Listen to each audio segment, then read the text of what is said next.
The beauty of what we do is it's totally about real people hunting and fishing in Texas. When you come across a free range, beautiful, typical whitetail, even though it wasn't in Texas, that's fascinating. And then to come across a hunter who's just a good guy named Brad. I'll give you the short version of the story, which was I was actually trying to win a hunt with Jackie Bushman, and the contest was to film your own amateur hunting video. I was out there trying to film an urban hunting for does video.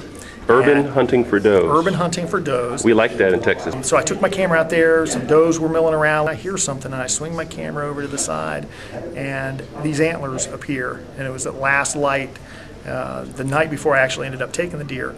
And I was looking through the viewfinder and I couldn't believe what I was seeing. So the deer walks in and out of the viewfinder because I'm going, oh my gosh, you know. So it's like 200 yards away, 150 yards away.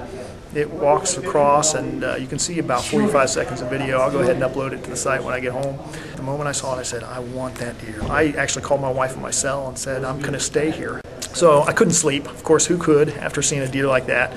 And I just knew it was the biggest deer I'd ever seen. I didn't try to size it up at that time or anything like that.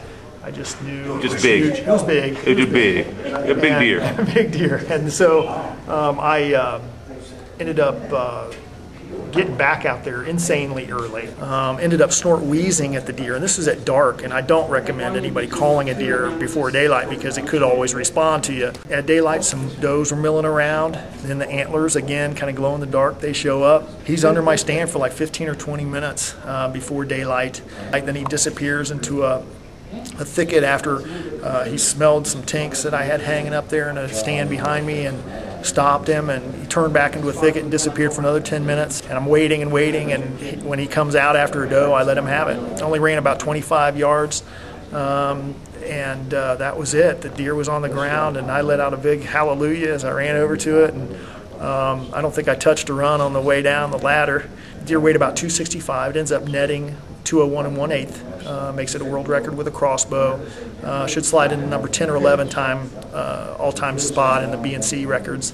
And so I'm just blessed to even, I know most guys never see a deer like that, much less have a chance to take it. So I'm really privileged to have that opportunity. And you recommend the crossbow? What was the? I do. What was the exact make model? I use a 10-point crossbow now. I staff shoot for them. 10-point makes a fantastic crossbow.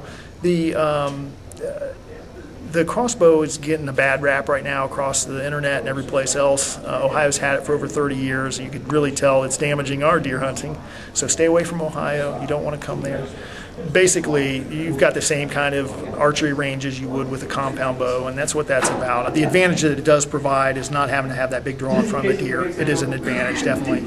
However, ranges are the same, and you're not going to get that huge of an advantage out of it. But that's a whole nother subject, a whole nother topic. It's great. It's good to be here at the B&C event and be honored by that and all that. More thrilling than this big deer was having either one of my daughters taking their first deer, and you can't replace that. So, and that's another point for the crossbow. Get them out there in early season when the weather's good, and they're young girls. They can't pull a hunting weight bow if they tried. So that's a good point for that. But anyway, good talking to you guys. Thanks for hearing the story. Thank you very much. Appreciate that.